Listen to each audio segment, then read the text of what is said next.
This is called teamwork.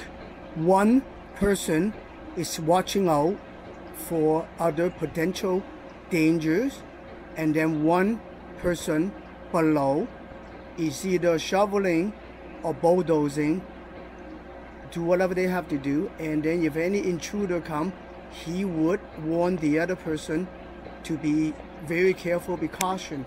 And this is how teamwork should work, not having 10 supervisors and one worker. This is wonderful work.